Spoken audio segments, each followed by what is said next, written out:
दोस्तों, मैं अर्जुन परिहार आप सभी का स्वागत करता हूं परिहार पाठशाला की इस नई क्लास में। दोस्तों, रीजनिंग की सीरीज चल रही है और आज है क्लास नंबर 17। आज जो है वो नया टॉपिक हम शुरू करेंगे, दैट इज़ कैलेंडर। अगर आप हमारे चैनल पे पहली बार आए हो तो एक तो चैनल को सब्सक्राइब कीजिए और दूसरा प्लेलिस्ट में जाके चेक कीजिए कि प्लेलिस्ट में हमने अभी तक कंप्यूटर का आधा सिलेबस जो है वो कंप्लीट कर चुके हैं हम। इसके अलावा रीजनिंग की सारी प्लेलिस्ट आपको मिल जाएगी। इसके अलावा आपको PYQs भी वहाँ पे मिलेंगे। ठीक है, तो आप जाके चेक कर सकते हैं। तो चलिए शुरू करते हैं कैलेंडर। तो यहाँ पे हम देखेंगे वो सारे क्वेश्चन जिनके पूछे जाने की सबसे ज़्यादा उम्मीद रहती है। तो सबसे पहले हम देखते हैं कि कैलेंडर में क्या होता है। अब देखो, कोई भी ईयर जो होगा वो क्या होता है, वो तो या तो एक नॉर्मल ईयर होगा या तो वो लीप ईयर होगा। ठीक है, ऐसा ही होता है। कोई भी साल जो होगा नॉर्मल ईयर होता है या लीप ईयर होता है। नॉर्मल ईयर में आपके पास नंबर ऑफ डेज कितने होते हैं? 65 डेज, 365 डेज होते हैं। 365 डेज के हिसाब से आपके पास कितने वीक्स होते हैं एक साल में? 52 वीक्स होते हैं। और 52 वीक्स के अलावा एक दिन जो है वो और बच जाता है। ठीक है, और अगर लीप ईयर है आपका तो इसमें 366 डेज होते हैं। 366 डेज होते हैं। इसमें कितने दिन होते हैं आपके? इसमें भी 52 वीक्स होते हैं और प्लस 2 दिन बच जाते हैं इसमें। और अब देखिए यहाँ पे ये जो मैंने 1 और 2 लिखा है ना, यहाँ पे जो वीक के अलावा दिन है यहाँ पे ये वाले, इनको कहा जाता है ऑड डेज। रीजनिंग की लैंग्वेज में इन्हें क्या कहा जाता है? Odd days. अब ये ऑड डेज निकाले कैसे मैंने? देखो यहाँ पे क्या थे? वीक्स। इसका मतलब जब मैंने इस 365 को बेसिकली क्या किया था, डिवाइड किया था 365 को वीक से। एक वीक में कितने दिन होते हैं? 7। तो जब मैंने इसको डिवाइड किया था तो कितना आया था? ये 7 5 से 35, 1 5 7 2 ज़र 14 और रिमाइंडर कितना आया था? 1। तो इसको मैं लिख सकता था कि 52 वीक्स होते हैं एक साल में, फिर उसके अलावा एक दिन बच जाता है। इनको कहते हैं ऑड डेज। इनको क्या कहते हैं? Odd days. ठीक है, मतलब अगर आपको नंबर ऑफ डेज गिवन हो, आपके पास नंबर ऑफ डेज अगर आपके पास गिवन हो और आपको ऑड डे निकालने हो, ऑड डे, वो ऑड डे कैसे निकालेंगे? डेज को डिवाइड कर देंगे 7 से और जो भी रिमाइंडर आएगा वही आपका आंसर होगा। ठीक है, समझ आई बात आपको? कि जितने भी गिवन डेज होंगे उसको 7 से डिवाइड करोगे, जो बाकी के दिन बच जाएंगे रिमाइंडर में वो आ जाएंगे आपके ऑड डेज। अब बेसिकली कंसेप्ट क्या है इनका वो थोड़ा देख लेते हैं। अब देखिए यहाँ पे मैं आपको कुछ बताना चाहता हूँ कि इसी तरीके से जब हम नंबरिंग करते हैं ना, Sunday, Monday, Tuesday, Wednesday, Thursday, Friday और सैटरडे, इनकी जो नंबरिंग होती है वो कुछ इस प्रकार से होता है कि 0 मंडे को देते हैं 1, ट्यूसडे को 2, वेडनेसडे को 3, थर्सडे को 4, फ्राइडे को 5, सैटरडे को 6। ठीक है ना? अब देखिए यहाँ पे ये चीज़ आप याद रखेंगे, ये ऑड डेज हैं। मतलब ये ऑड डेज की नंबरिंग है। ये ऑड डेज की क्या है? नंबरिंग है। ऑड डेज की नंबरिंग। ठीक है, अब देखिए यहाँ पे 52 वीक्स मैंने कहा यहाँ पे कि दोनों में 52 वीक्स। इसका क्या मतलब है? इसका मतलब ये है कि इन 52 वीक्स में कोई भी जो डे होगा वो 52 टाइम्स रिपीट होगा। कोई भी डे जो होगा वो 52 टाइम रिपीट होगा। ये जो डे होगा वो 53 टाइम रिपीट होगा। और यहाँ पे 2 दिन ऐसे होंगे जो 53 टाइम्स रिपीट होंगे पूरे साल में। समझ आई बात आपको? नॉर्मल ईयर में एक ही दिन ऐसा होता है जो 53 बार रिपीट होता है और लीप ईयर में आपके पास 50 क्या बोलते हैं, 2 दिन ऐसे होते हैं जो 53 टाइम्स रिपीट होते हैं। अदरवाइज बाकी सारे दिन जो है वो 52 डेज रिपीट होते हैं। तो अब सबसे पहले हम यहाँ पे देखते हैं, बिल्कुल बेसिक से शुरू करते हैं, रिपीटिशन ऑफ कैलेंडर से, कि कैलेंडर जो है वो कितने दिनों के बाद अपना रिपीट करता है। टोटल कैलेंडर ईयर कितने दिनों बाद रिपीट होता है। तो इस कंसेप्ट को यहाँ पे समझते हैं थोड़ा सा। यहाँ पे देख लेते हैं। देखिए यहाँ पे कोई भी कैलेंडर जो है वो रिपीट कब करेगा, उसके लिए आप डायरेक्ट याद रखेंगे, ज़्यादा डिटेल में जाने की ज़रूरत नहीं।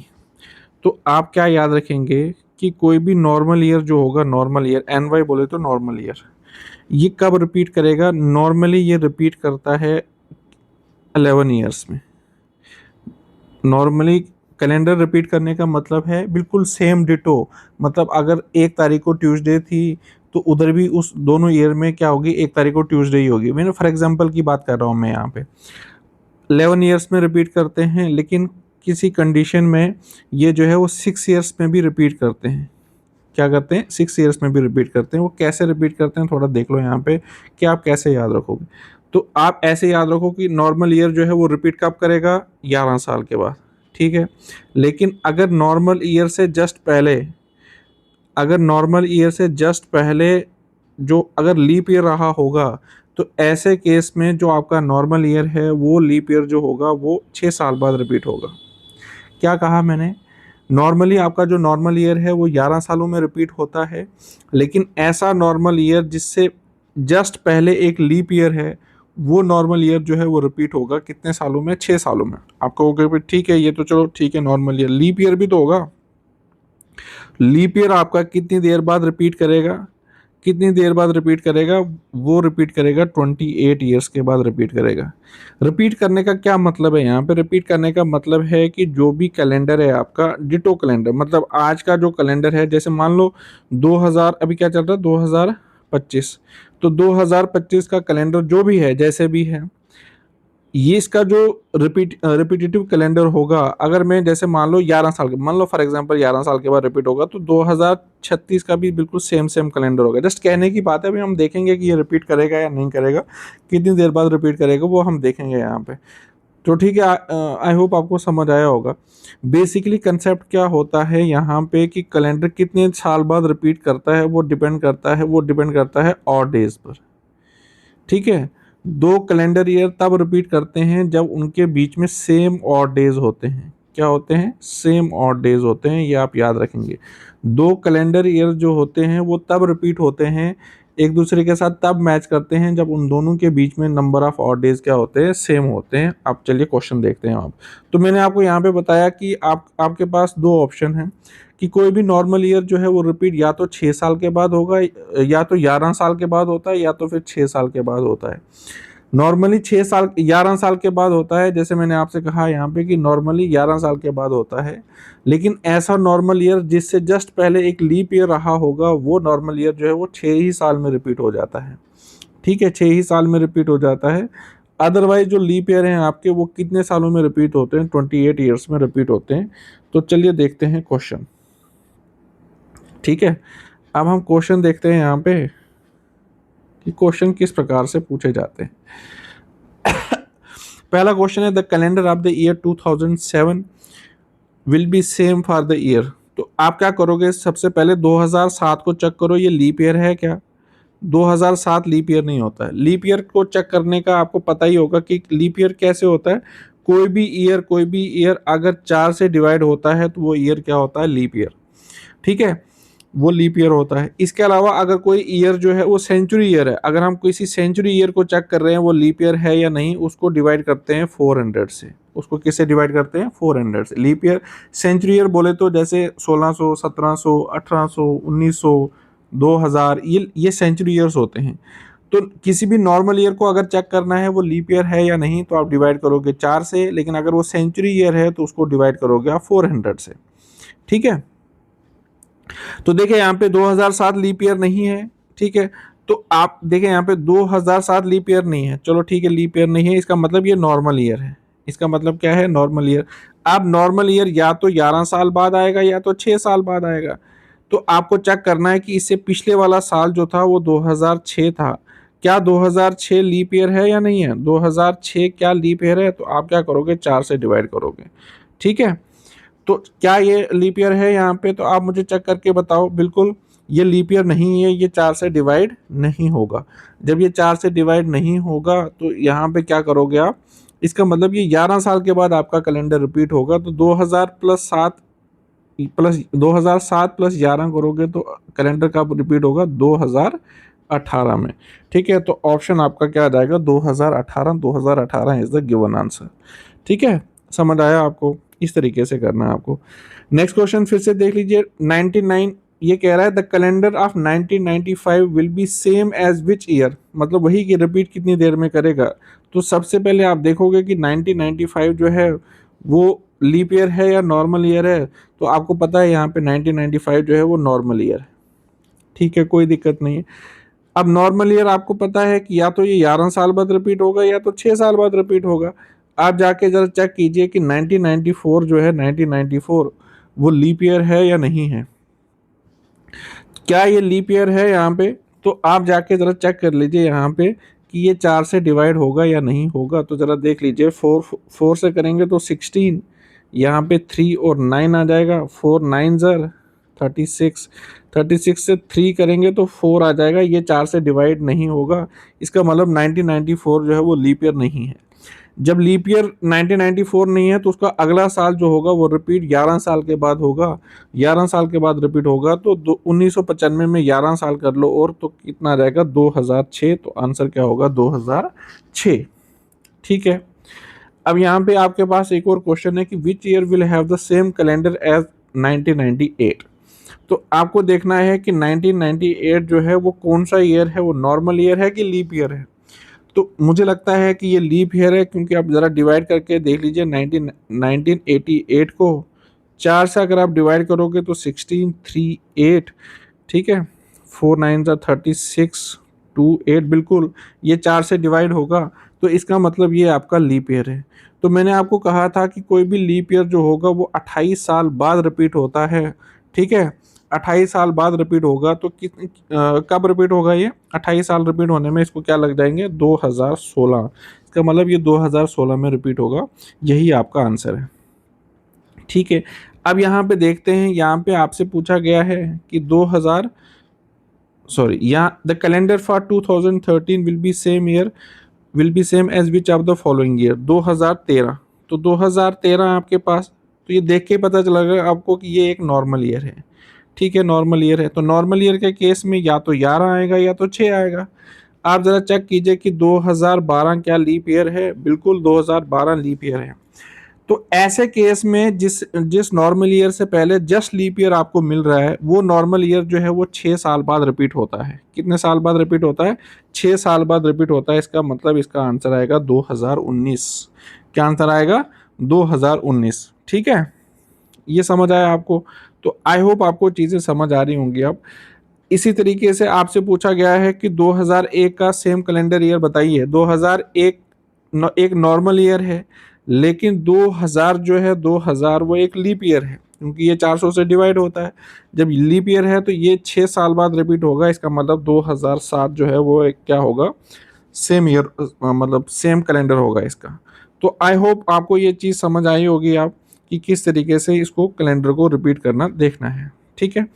अब हम जरा एक कंसेप्ट देखते हैं कि कभी कभी आपको क्वेश्चन इस प्रकार से पूछा जाता है, the last day of a century can not be the first day of the century, can not be. Directly कभी कभी ऐसे क्वेश्चंस पूछ लेते हैं। तो अभी हम थोड़ा सा आपको यहाँ पे कुछ चीज़ें याद करने को बोलेंगे, वो आपको याद रखनी है। देखें यहाँ पे आपको करना क्या है, इसको यहाँ पे देख लेते हैं।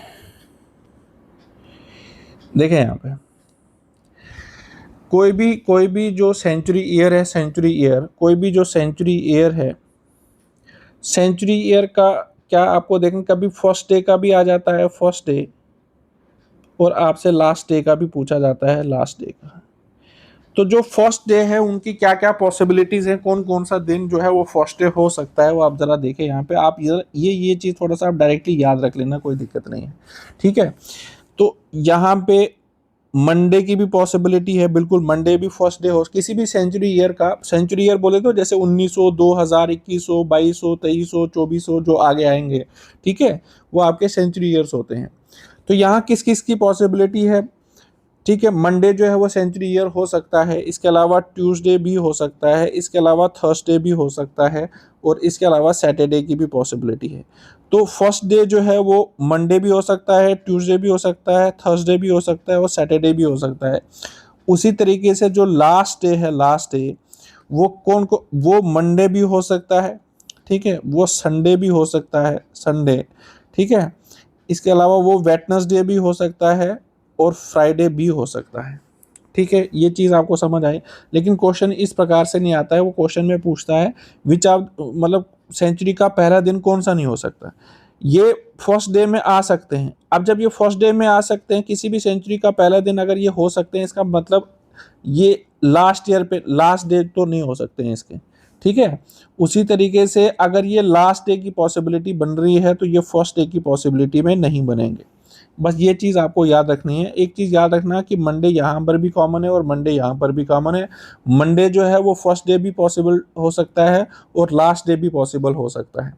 दोबारा समझिए, यहाँ पे मैंने क्या कहा आपसे, मैंने कहा कि मंडे तो चलो दोनों जगह आ जाएगा, फिर इसके अलावा आप यहाँ पे याद रख लो SWF, ठीक है। SWF जो है वो लास्ट डे तो हो सकते हैं लेकिन फर्स्ट डे पे नहीं आएंगे, तभी मैंने यहाँ इधर करके क्रॉस कर लिया, इधर करके क्रॉस कर लिया कि फर्स्ट डे की पॉसिबिलिटी नहीं बनती है इनकी। और यहाँ पे आप इस मंडे को छोड़ के ट्यूसडे, थर्सडे, सैटरडे जो है वो कभी लास्ट डे नहीं हो सकते, फर्स्ट डे हो सकते हैं, कभी लास्ट डे नहीं हो सकते हैं। चलिए आप क्वेश्चन देखते हैं वापस जाके कि क्वेश्चन किस प्रकार से पूछा गया है। अब देखिए यहाँ पे क्वेश्चन क्या है, वो कह रहा है the last day of a century can not be, कि किसी भी सेंचुरी ईयर का लास्ट डे जो है वो नहीं हो सकता है। पहले हम देखते हैं कि सेंचुरी ईयर का लास्ट डे कौन से नहीं हो सकते हैं। मैंने क्या कहा था आपको कि आपको याद रखना है फर्स्ट डे और लास्ट डे। तो फर्स्ट डे में आपको बोला था, देखो मंडे तो दोनों जगह कॉमन है तो मंडे को तो छोड़ ही दो आप, मंडे को तो इक्वेशन से ही हटा दो, अब मंडे का कोई इशू नहीं है। तो फर्स्ट डे की पॉसिबिलिटी कौन कौन सी बनती थी, एक ट्यूसडे की, एक थर्सडे की और एक सैटरडे की। ये तीन एक ऐसे दिन हैं जो यहां पर तो नहीं आ सकते, हाँ या ना, वो लास्ट डे नहीं बन सकते। तो आप देखो जरा, ट्यूसडे, थर्सडे और सैटरडे को काटो, मंडे तो वैसे ही नहीं आता है, मंडे को काटो, उसके बाद ट्यूसडे को काटो, उसके बाद थर्सडे और सैटरडे को काटो। ऑप्शन में गलती है,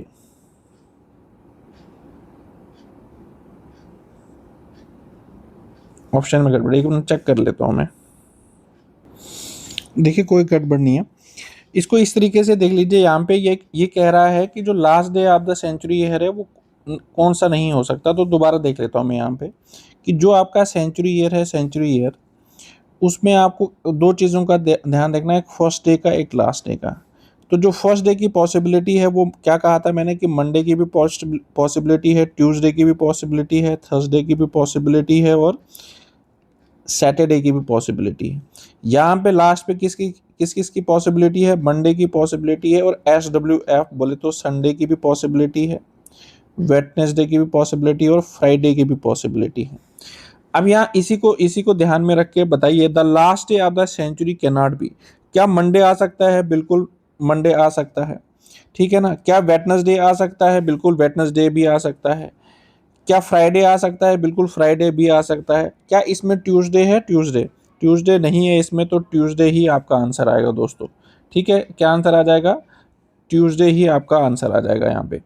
दूसरा देख लीजिए, यहाँ पे ये कह रहा है कि the first day of a century can not be, किसी भी सेंचुरी का जो पहला दिन है वो कौन सा नहीं हो सकता है। तो आपको यहाँ पे देखना है first day of the century में कौन कौन से दिन पॉसिबल हैं। तो देखिए जरा यहाँ पे, इन थर्सडे, क्या थर्सडे इसमें है? बिल्कुल थर्सडे, इसका मतलब थर्सडे नहीं होगा। क्या इसमें वेडनेसडे है? वेडनेसडे इसमें नहीं है। क्या ट्यूसडे है? इसमें ट्यूसडे, बिल्कुल ट्यूसडे इसमें है, इसलिए ट्यूसडे नहीं आएगा। सैटरडे है इसमें? बिल्कुल सैटरडे इसमें है, तो सैटरडे आपका कट जाएगा। क्या बच गया आपका? वेडनेसडे, इसका मतलब वेडनेसडे आपका आंसर है। समझ आया आपको? आपको कुछ नहीं करना है, बस आप पेपर में या कहीं पर भी अगर आप याद रखोगे तो आप ऐसे करके बना लेना वहाँ पे कि किसी भी सेंचुरी ईयर में आपको फर्स्ट डे और लास्ट डे देखना है। लास्ट डे, तो लास्ट डे में किस चीज़ की पॉसिबिलिटी है? मंडे की पॉसिबिलिटी दोनों जगह है। फिर इसके अलावा यहाँ पे आपको याद रखना है SWF, कि यहाँ मंडे भी आ सकता है, संडे भी आ सकता है, वेडनेसडे और फ्राइडे। और यहाँ पे जो बाकी के दिन हैं, ट्यूसडे, थर्सडे और सैटरडे, ये पहले दिन हो सकते हैं, पहले दिन हो सकते हैं और ये लास्ट दिन की पॉसिबिलिटी है। अब जब ये पूछेगा आपको कि the last day of the century can not be, तो आपको देखना है कि इनमें से जो भी ऑप्शन है वो तो हो सकते हैं, तो वो ऑप्शन आपको काट देने हैं, उस तरीके से आपको आंसर करना है, ठीक है। तो आई होप आपको ये चीज़ें समझ आई होंगी। अब इसी में कभी कभी इस प्रकार से क्वेश्चन पूछा जाता है कि मान लीजिए 5 days ago it was Wednesday, what day of the week will be 10 days from tomorrow। तो आपको इस केस में क्या करना पड़ता है कि वो आपको प्रेजेंट डे पे आना होता है। इस केस में किस केस में, इस केस में क्या करोगे आप? प्रेजेंट डे पे आओगे। आप यहाँ पे जरा देखिए, प्रेजेंट डे आप किसी भी गिवन डे पे आप आना चाहोगे। यहाँ पे ये कह रहा है कि 5 days ago it was Wednesday, आज से 5 दिन पहले आज से 5 दिन पहले क्या था, वेडनेसडे था। इसका मतलब उस वेडनेसडे में अगर मैं 5 दिन ऐड करूं तो आज का दिन मिल जाएगा, टुडे मिलेगा या नहीं मिलेगा। तो वेडनेसडे में अगर मैं 5 दिन ऐड करूं तो क्या मिल जाएगा मेरे पास, ठीक है। वेडनेसडे में अगर मैं 5 दिन ऐड करूं तो ये आ जाता है दोस्तों ट्यूसडे और मंडे आ जाएगा। क्या आ जाएगा, मंडे आ जाएगा, ठीक है। तो इसका मतलब आज का दिन क्या है, मंडे है। और उसके बाद क्या रहा, what day of the week will be 10 days from tomorrow, 10 days from tomorrow. पहले मंडे का नेक्स्ट टुमारो क्या आएगा, मतलब आज अगर मंडे है तो कल क्या होगा, कल होगा ट्यूसडे, कल क्या होगा, ट्यूसडे। अब इस ट्यूसडे में कितने दिन ऐड करने हैं, 10 days ऐड करने हैं। तो आपको देखो हमेशा इसमें नंबर ऑफ ऑड डेज निकालो। आप 10 को डिवाइड कर लो 7 से डिवाइड करोगे तो रिमाइंडर कितना आ जाएगा, रिमाइंडर आ जाएगा 3। इसका मतलब ट्यूसडे में 3 दिन जब ऐड करोगे, देखो 10 दिन का मतलब क्या है यहाँ पे, क्योंकि एक हफ्ता तो रिपीट होगा ना, क्योंकि 7 दिन जो होंगे वो डेज तो रिपीट होंगे। आपको 7 दिन के बाद जो 3 है उनसे आपकी जो डेट है वो चेंज होगी, जो डे है वो चेंज होगा। तो ट्यूसडे में 3 दिन अगर आप ऐड करोगे तो क्या आ जाएगा, वेडनेसडे, थर्सडे और फ्राइडे। तो इसका मतलब आंसर आपका क्या आ जाएगा, फ्राइडे आ जाएगा। क्या आंसर आ जाएगा आपका, फ्राइडे आ जाएगा। दोबारा देख लीजिए यहाँ पे कि किस तरीके से किया मैंने, एक बार मैं दोबारा इसको करता हूँ आपकी समझ के लिए, क्योंकि ऐसे क्वेश्चंस की पॉसिबिलिटी ज़्यादा रहती। देखो ऐसे क्वेश्चंस अगर आप देखोगे तो मोस्टली लोग ट्रिक से कराते हैं, ऐसे में गलती होने के काफ़ी चांसेस होते हैं, क्योंकि वो ट्रिक हर जगह अप्लाई नहीं करती है। इसलिए आपको ये चीज़ें जो है वो आपको आनी चाहिए इस प्रकार से करना। क्या कह रहा था ये, दोबारा देख लीजिए यहाँ पे। ये कह रहा है कि आज से 5 दिन पहले, if 5 days ago it was Wednesday, 5 दिन पहले अगर वेडनेसडे था तो इसको उल्टा नहीं कर सकता हूँ मैं, वेडनेसडे में अगर 5 दिन ऐड करूंगा तो आज का दिन मिलेगा, ठीक है। वेडनेसडे में जब मैं 5 दिन ऐड करूंगा तो मुझे मिल जाएगा मंडे। क्या मिल जाएगा, मंडे, ठीक है। अब ये कह रहा है what will be the week, what day of the week will be 10 days from tomorrow, from tomorrow मतलब कल से। तो पहले तो आप एक दिन आगे चले जाओ, टुमारो में क्या आ जाएगा, मंडे की जगह ट्यूसडे आ जाएगा। क्या आ जाएगा, ट्यूसडे आ जाएगा। अब इस ट्यूसडे में वो कह रहा है कि 10 दिन जो है वो ऐड करो। 10 दिन ऐड करने का मतलब होता है 3 दिन ऐड करो, क्योंकि आप रिमाइंडर निकालते हो यहाँ पे, ठीक है। तो ट्यूसडे में अगर आप 3 दिन ऐड करोगे तो क्या आंसर आ जाएगा आपका, फ्राइडे आंसर आ जाएगा दोस्तों, फ्राइडे, ठीक है। दूसरा क्वेश्चन देख लीजिए। If day after tomorrow is Sunday, if day after tomorrow is Sunday, what was 3 days before yesterday. मुझे बताओ कि ये कह रहा है कि day after tomorrow is Sunday, ये कब कहेगा day after tomorrow is Sunday, मतलब जब फ्राइडे को होगा वो, फ्राइडे को तभी तो कह पाएगा वो कि डे आफ्टर टुमारो जो है वो संडे है। अब क्या इसका मतलब, आज का है, आज टुडे क्या है, today is a Friday. What day was it 3 days before yesterday, 3 दिन पहले, फ्राइडे से 3 दिन पहले, फ्राइडे से एक दिन पहले, पहले 3 days बिफोर यस्टरडे। पहले आप यस्टरडे पे आओ, तो यस्टरडे क्या है, थर्सडे। यस्टरडे क्या है, थर्सडे। अब ये इससे पीछे बोल रहा है 3 दिन जाने के लिए, तो 3 दिन जब आप पीछे जाओगे तो क्या आंसर आ जाएगा आपका, वेडनेसडे, ट्यूसडे और मंडे आ जाएगा आपका आंसर। मंडे ऑप्शन में नहीं है, क्या गलती की मैंने। दोबारा देख लेते हैं यहाँ पे। If days after tomorrow, if day after tomorrow is Sunday, तो फ्राइडे होगा इसका मतलब आज। What day was it 3 days before yesterday, 3 days before yesterday. तो फ्राइडे से एक दिन पहले जाएंगे तो क्या आ जाएगा आपका, थर्सडे। थर्सडे से 3 दिन पहले जाएंगे, 3 दिन पहले जाएंगे तो क्या आ जाएगा आपका, थर्सडे से 3 दिन पहले जाएगा तो मंडे आएगा। तो मंडे ही आंसर होना चाहिए आपका इसका, ठीक है। क्या आंसर होना चाहिए, मंडे ही आंसर होना चाहिए, वेडनेसडे, ट्यूसडे, मंडे। ऑप्शन में कहीं गलती है, मंडे ही आंसर होगा, ठीक है। मंडे ऑप्शन में कुछ गलती है, मंडे ही आंसर होगा। नेक्स्ट देख लीजिए यहाँ पे,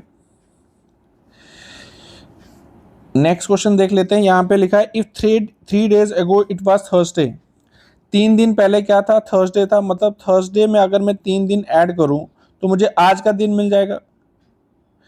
थर्सडे में अगर मैं 3 दिन ऐड करूं तो मुझे आज का दिन मिल जाएगा। थर्सडे में 3 दिन ऐड करो जरा, फ्राइडे, सैटरडे, संडे, इसका मतलब आज क्या है, संडे है। What will be the day after 20 days, आज से 20 दिन बाद क्या होगा। 20 को डिवाइड करो जो जरा 7 से, तो रिमाइंडर क्या आ जाएगा, रिमाइंडर आ जाएगा +6। मतलब संडे में +6 करना है आपको। संडे में +6 करने का मतलब है आपको आ जाएगा सैटरडे। क्या गड़बड़ हो रही है यार, कुछ तो गड़बड़ हो रही है। देख लीजिए यहाँ पे चेक करके, मैंने चेक करके देख लिया है, इसमें जो है वो ऑप्शंस की ही गलती है। इसमें स्कैन करते टाइम थोड़े बहुत ऑप्शन जो है वो ऊपर नीचे कर गए हैं। तो देखिए यहाँ पे जो कंसेप्ट हम सीख रहे हैं वो ठीक है, कंसेप्ट में कोई दिक्कत नहीं है। तो क्या कह रहा था मैं, एक बार मैं दोबारा देख लेता हूँ कि दोबारा मैं बता देता हूँ आपको कि 3 days एगो वाज थर्सडे, तो थर्सडे में हमने 3 दिन ऐड किए तो क्या मिला आपको, संडे मिला। ठीक है, मतलब आज का दिन जो था वो संडे था। What will be the day after 20 days, 20 days के बाद क्या होगा, तो 20 days को आप क्या करोगे, 7 से डिवाइड करोगे, रिमाइंडर कितना आ जाएगा, 6। तो संडे में जब आप 6 ऐड करोगे तो संडे में जब आप 6 ऐड करोगे तो क्या आ जाएगा, सैटरडे आ जाएगा। तो आंसर क्या होगा आपका, सैटरडे होना चाहिए। ठीक है, ठीक है, सैटरडे होना चाहिए यहाँ पे। तो आंसर आपका यहाँ पे क्या आ जाएगा, सैटरडे आ जाएगा, फ्राइडे नहीं आएगा, सैटरडे होना चाहिए यहाँ पे। ठीक है, नेक्स्ट देख लेते हैं यहाँ पे। If yesterday was the day before Monday, if yesterday was the day before Monday, देखिए यहाँ पे एक है मंडे, मंडे से पहले कौन सा आता है, मंडे से पहले आता है संडे। ये कह रहा है कि yesterday was the day before Monday, इसका मतलब यस्टरडे क्या था, यस्टरडे था संडे। अगर यस्टरडे संडे है तो टुडे क्या होगा, टुडे होगा Monday. What will be the day after tomorrow, what will be the day after tomorrow, tomorrow क्या होगा पहले, ट्यूसडे, और ट्यूसडे के बाद कौन सा दिन आ जाएगा, वेडनेसडे। तो what will be the answer, Wednesday will be the answer. ठीक है, Wednesday will be the answer. ऐसे क्वेश्चंस में आपको कुछ नहीं करना होता है, आप क्या करोगे, एक दिन पे तो मतलब आप देखोगे कि प्रेजेंट डे कौन सा है, क्या देखोगे आप, प्रेजेंट डे कौन सा है, उस प्रेजेंट डे के हिसाब से जो कोई भी क्वेश्चन है वो आप कर सकते हो, कोई दिक्कत नहीं है। ठीक है, ये जो क्वेश्चंस में थोड़ा बहुत ये दो ऑप्शंस की वजह से आपको कंफ्यूजन क्रिएट हुआ होगा, लेकिन सिर्फ ऑप्शंस की दिक्कत है, ऐसा कुछ नहीं है। कंसेप्ट जो मैंने आपको बताया वो बिल्कुल बराबर है, ऑप्शंस का चक्कर है थोड़ा बहुत। ठीक है, तो आई होप आपको आज की क्लास जो है वो अच्छी लगी होगी। इसके अलावा देखो मैं थोड़ा बहुत आपको बता देता हूँ कि इसमें जैसे मैंने वर्ड यूज़ किए ऑड डेज, तो ऑड डेज निकालते कैसे हैं। जैसे मान लीजिए अगर आपको कोई बोलेगा कि 20 डेज हैं आपके पास, 20 डेज, तो 20 डेज में नंबर ऑफ ऑड डेज निकालते कैसे हैं, नंबर ऑफ ऑड डेज जो होते हैं वो निकालते हैं हम, जो भी डेज होते हैं आपको उसको डिवाइड करते हैं 7 से, जो भी रिमाइंडर आएगा, रिमाइंडर उसको बोलते हैं ऑड डेज, उसको क्या बोलते हैं, ऑड डेज। ये जो ऑड डेज की वैल्यू है वो 0 से लेकर 6 तक आ सकती है, क्योंकि 7 से डिवाइड कर रहे हैं हम, 0 से लेकर 6 तक की पॉसिबिलिटी रहती है इसमें। जैसे 20 को मैंने 7 से डिवाइड किया तो रिमाइंडर कितना आएगा, 7 2 14, उसके बाद रिमाइंडर आ जाएगा 6। क्या आ जाएगा, रिमाइंडर 6। हाँ या ना, जैसे मान लो आपको कोई बोलेगा कि बताओ 53 डेज में नंबर ऑफ ऑड डेज कितने आएंगे, तो 53 को 7 से डिवाइड करो, 7 7 49, 49 के बाद कितने बच जाएंगे, 4, तो नंबर ऑफ ऑड डेज कितने होंगे, 4।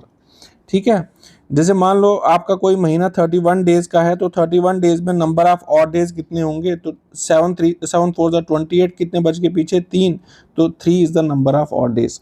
ठीक है, अब ये नंबर से क्या होता है आगे जाके हम सीखेंगे। जैसे मैंने आपको बोला था कि नंबरिंग करते हैं संडे से शुरू, Sunday, Monday, Tuesday, Wednesday, Thursday, Friday और सैटरडे। तो संडे के लिए नंबरिंग होती है 0, मंडे के लिए 1 होती है, ट्यूसडे के लिए 2, वेडनेसडे के लिए 3, थर्सडे के लिए 4, फ्राइडे के लिए 5 और सैटरडे के लिए 6। ये चीज़ें हम आगे जाके देखेंगे कि इनका उपयोग हम कैसे करेंगे, तो आपको ये समझ आया होगा कि ऑड डेज किस प्रकार से देखते हैं। ठीक है, एक हमने कंसेप्ट सीखा था पहले लीप ईयर का। तो लीप ईयर का क्या कंसेप्ट है कि कोई भी ईयर जो होगा, कोई भी ईयर जो होगा, अगर वो कंप्लीटली डिविजिबल बाई 4 है, अगर वो कंप्लीटली डिविजिबल बाई 4 है तो वो ईयर क्या होगा, लीप ईयर होगा। लेकिन किसी भी सेंचुरी ईयर को अगर आपको चेक करना है कि वो लीप ईयर है या नहीं है, तो सेंचुरी ईयर को आप क्या करोगे, डिवाइड करोगे किससे, 400 से, ना कि 4 से। ठीक है, तो सेंचुरी ईयर को किससे डिवाइड करोगे आप, 400 से। ठीक है, अगर वो 400 से डिवाइड होगा तो रिमाइंडर इस भी केस में क्या होना चाहिए, 0। जैसे मैं आपको बता दूं यहाँ पे, जैसे अभी क्या चल रहा है, अभी चल रहा है 2000 समथिंग, तो 2000, तो 2000 को अगर आपको चेक करना है कि ये लीप ईयर है या नहीं, इसको आप डिवाइड करोगे किससे, 400 से, तो बिल्कुल ये लीप ईयर है। ठीक है, 2000 वाज लीप ईयर। जैसे 1900 था, ये भी सेंचुरी ईयर है, तो 1900 को डिवाइड करोगे आप 400 से, ये लीप ईयर नहीं है। ठीक है। इसके अलावा जैसे 1800 है, इसको डिवाइड करोगे 400 से, ये भी लीप ईयर नहीं है। समझ आई दोस्तों? आपको इस तरीके से आपको चेक करना है कि आपका जो लीप ईयर होता है उसमें किस प्रकार से चेक होता है। ठीक है, तो ये चीज़ें आप देखोगे। तो ज़रूरी एक और चीज़ आपको यहाँ पे समझने वाली है कि ज़रूरी नहीं है कि कोई भी लीप ईयर आपका 4 साल के बाद ही रिपीट हो, ऐसा कोई ज़रूरी नहीं है। ठीक है, कि ऐसे नॉर्मली क्या होता है कि 4 साल के बाद लीप ईयर आता है।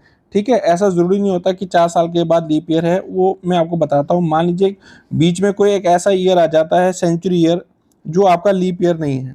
ठीक है, तो ऐसे केस में क्या होगा, फिर ऐसे केस में फिर आपको वो लीप ईयर नहीं बनेगा। ठीक है, ज़रा चेक कीजिए कि 2098 जो है वो लीप ईयर होगा क्या। तो अगर मैं इसको डिवाइड करूँ तो ये होगा 20, यहाँ पे 0 आ जाएगा, यहाँ पे 0 आ गया, यहाँ पे 9 आ गया नीचे। ठीक है, 4 2 ज़र 8, एक 1 नहीं है, ये लीप ईयर नहीं है ये।